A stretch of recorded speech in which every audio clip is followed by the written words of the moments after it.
Hey guys, it's me, Robin. Sure guys, I've been so inspired lately. I've been working on this new project that's just totally out of my comfort zone, and I find it so inspiring because I just love figuring out new stuff and conquering things. It's been really great, but obviously it's not always like that. We all have our ups and downs with creativity and inspiration and motivation. So often you start on this awesome new project and you're just so excited to work on it. It's literally like a honeymoon phase. It's all you think about. Like when you wake up in the morning, you're thinking about it. When you're falling asleep at night, that's what you're thinking about. And then those rose-tinted glasses start to fade and you've just been plugging away at this project for a while and it's just not as exciting anymore. It's not so inspiring. You're not motivated to keep working on it, which is obviously why I made this video. So anyway, you're uninspired, you're demotivated, you're creatively disinclined. Is that a thing? I don't know. It should be if it's not, so I'm making it a thing. Imagine you're just chilling at work and your boss comes up to you and he's like, here's a new brief. If you could have it done by next Friday, that'd be great. And then you're like, no can do, homie. I'm creatively disinclined right now.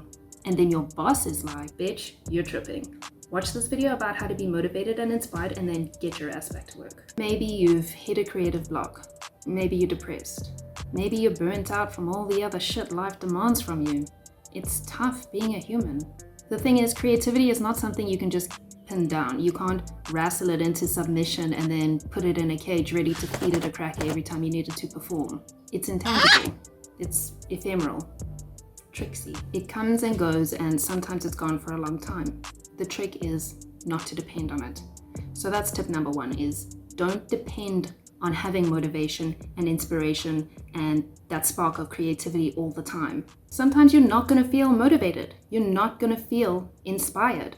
The trick is to just sit your ass down and produce something. Especially if this is something that you do for money or for your career, or if you want it to be your career. You've got to be in the habit of just sitting down and producing, sitting down and making stuff happen. Like my homeboy Neil Gaiman once said, this is about writing, not animation or anything like that, but it's creative work. He said, you write. That's the hard bit that nobody sees. You write on the good days and you write on the lousy days.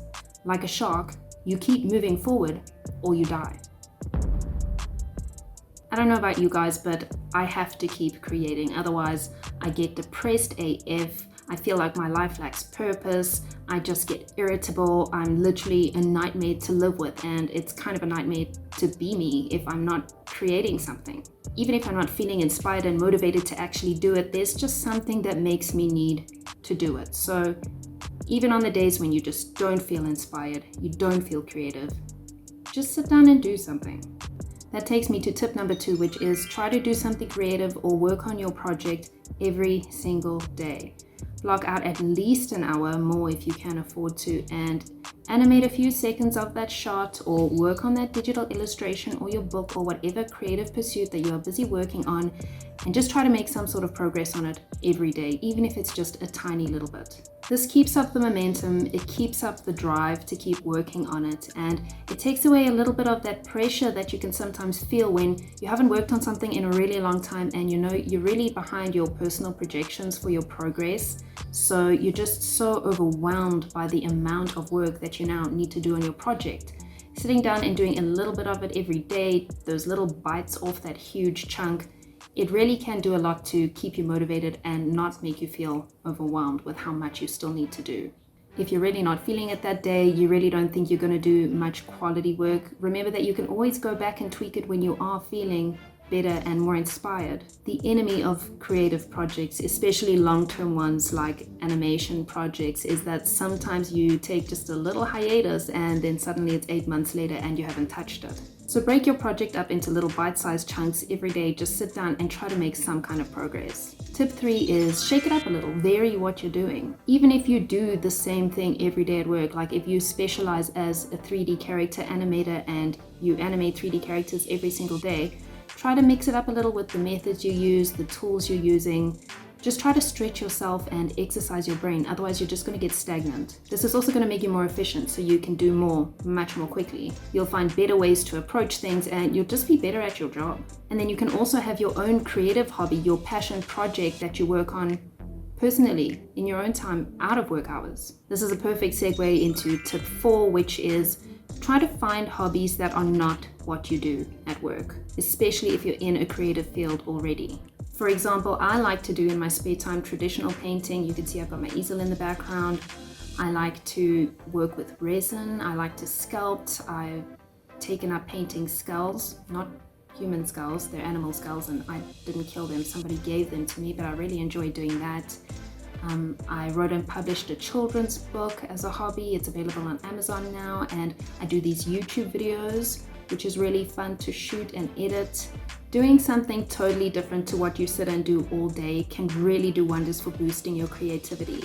When you sit and do the same thing all day, every day, you've built up those neural pathways, and you need to actually exercise your neurons and think in new pathways and different ways. Otherwise, you're never going to be able to solve problems creatively because you're always doing it the exact same way. So learning how to do new skills and think about things differently because they're different mediums, it really can do a lot to exercise your brain and your ability to think out of the box and approach problems in new and different ways. Leaving the problem, like for instance, if you're trying really hard to come up with a concept for an animation and you just can't, leaving that problem and focusing on something else is actually a really well-known method for giving your conscious brain a rest and letting your subconscious process the problem on its own. It also means you can take a method that you might have learned in a completely different project, a completely different medium, and apply it to the project and problem that you have in front of it right now in a creative way.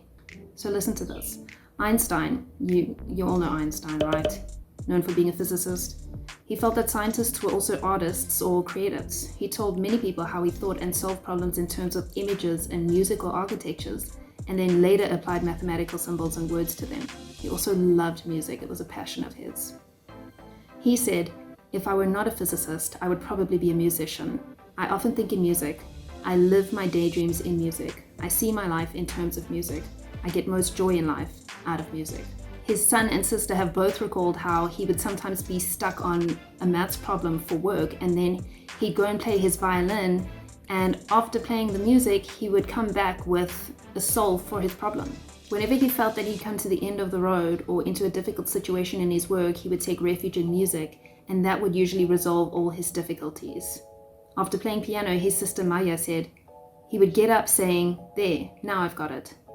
Sometimes I'll be doing something in, say, resin, for instance, and then I'll come up with this awesome idea for a really great animation because my brain was totally focused on something completely different, and I wasn't putting that pressure on myself to come up with this great idea, so it just happens organically. Now, I'm not saying be like me and pick up a million different hobbies. It can be super overwhelming sometimes.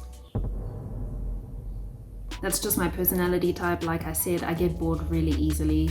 But if you just have one hobby that's totally different from what you do at work, I'm telling you right now that it's going to do wonders for your creativity.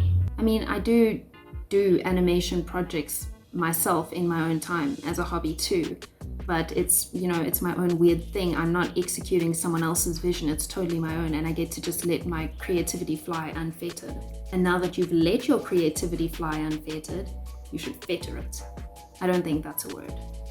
That's tip number 5? I think it's 5.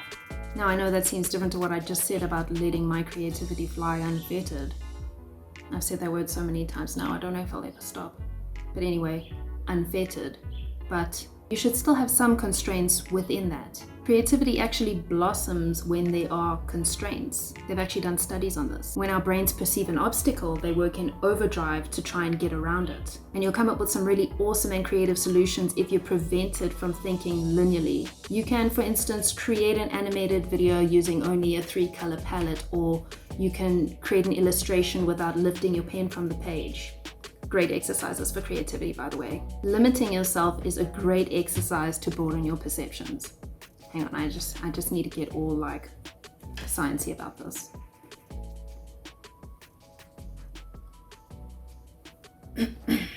Anyway, so constraints actually train your brain to look at things in new ways, to think out of the box.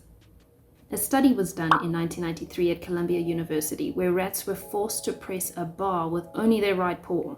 I don't know how they forced them only to use their right paw. I really hope it was in a humane way, but somehow I doubt it. anyway. They adapted to the constraint and they managed to figure out a number of different ways how to press it as compared to the ones that were able to use all their tiny little paws, which only knew the straightforward, normal way of pressing the bar. So constraints make us more awesome and creative in our work, basically. Tip number 6. Listen to some sick beats. Or chill beats. Any good music, basically. Music has been linked to creativity and inspiration in a ton of studies, both making it and just listening to it. So just find a good playlist, lie down, close your eyes, get comfy, and listen to it. Just let your mind wander. One thing that this allows you to do is to just declutter your mind. Sometimes I get really intense anxiety, intense depression, and I just have all these like sharp, pointy thoughts poking me in the head all day and all night, all the time. Closing your eyes lets you cut out any visual stimulation around you. Lying down lets you cut out any physical discomfort you might experience if you got like pins and needles or something. And focusing just on the music lets you give your thoughts something to center on, something other than all that shit banging around in there. It's kind of like meditation and having a mantra that you focus on and repeat. Decluttering your mind allows you to have that space for creativity to flow back in. In a 2015 study, researchers found that they could trigger a surge in creativity if they focused on enhancing alpha waves in the brain. Being more relaxed and enjoying the music can trigger the limbic system to release neurotransmitters like dopamine. This will make you more open to creative thought process, which usually correspond to a steady or regular transmission of alpha waves coming from the brain's right hemisphere, which is stimulated by relaxation. If you want to know more about alpha waves and brain waves in general, then there will be a link in the description to an article, but you also could just Google it. Music stimulates the imagination, and you need that for creativity and inspiration. It's a fact. So go and listen to some good-ass music. Tip 7 is know when to take a break. I know, I said earlier that you actually need to work on your project a little bit every day, and I stand by that 90% of the time.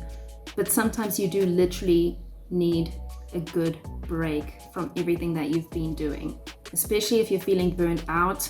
I was a couple weeks back, work was intense, and I was just super burnt out, and I literally took off 2 weeks from doing any sort of creative project or anything in my spare time, really. I just lived my life day by day and didn't produce anything. But it did me good. I needed it.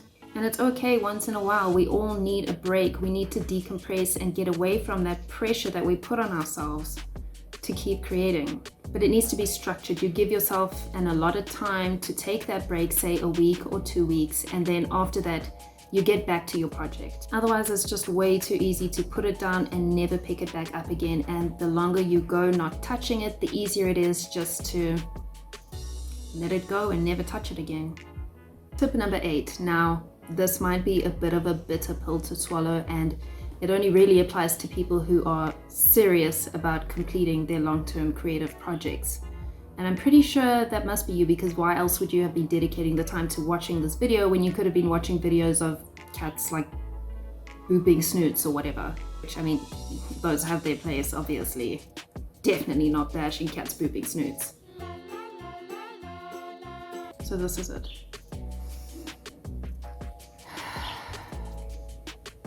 It's not always going to be fun.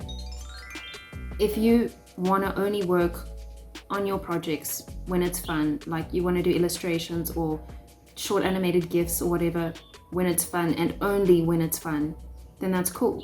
You do you. That's great and that's awesome, and I'm glad you're living your best life. Like seriously, I'm not being sarcastic. I'm saying that's awesome and great and cool. Then this piece of advice doesn't apply to you. But otherwise, if it's serious, if it's a long-term project like a high quality animated short or a children's book or something that is really long term, you need to remind yourself that it's not always going to be fun. It's going to be a lot of slogging. It's going to be a lot of the work that you actually just don't enjoy, but it's part of the process. You're just not always going to feel like doing it. I have many days when the last thing I feel like doing is coming to my office and sitting down and working on my latest project. But every weeknight without fail, after I've had dinner with my family and put my little boy in bed, I come to my office and I work for a good few hours. And on the weekends when my boy's napping and I have the spare time, I come and I work on my project.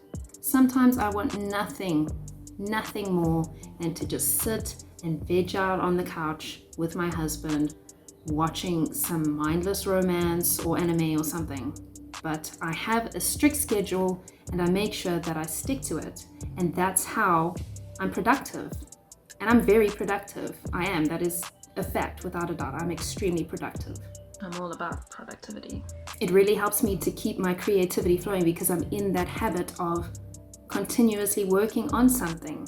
Obviously, I do take my breaks when I need them, but it's not like I'm working on my creative project 2 days a week and then the rest of the time I'm doing nothing constructive. If you're working on a project that you really care about, it's your passion project, it's your opus, you need to just put in that grunt work. Treat it like a job. You're not always going to feel like doing it, but you have to. If you really want it to come to fruition, you want to complete it and you want it to be great, you got to just keep plugging at it, even when it's not fun. Wow. This video was meant to be a short one and I don't think it ended up being that short. I feel like I've been talking for a long time, but I guess we'll see in edit after I've cut it together. I don't know. I have no judge of time right now, but I do hope it was worth it. This is something that I actually feel really deeply about. Creativity really is, I believe, something that is totally innate to humans. Even people who don't think they're creative, they have some spark of creativity in them and some need to create something. I mean, people have all these hobbies and things that they love to do. Gardening, growing flowers, people who love to cook, people who like to build things. Everyone is creative in some way. Even Einstein, I mean, he was a mathematician. He was a scientist, but he was creative. Everybody is creative and they have this urge to create, and it's really important to us, I think. It's important to humanity and our happiness. So because it's something so important to us, I know that it can be really hard when you don't feel motivated or inspired and you feel like that creative spark that you once had is missing. And sometimes it can be missing for a really long time, but there are little things you can do to try and spark it again. And I really hope that these help you. So, don't forget to subscribe, give that like button a little tap and hit the notification bell if you want to keep up with my videos. If you want to, you don't have to. You'll be back though. Thanks for watching, guys. Love ya. Bye.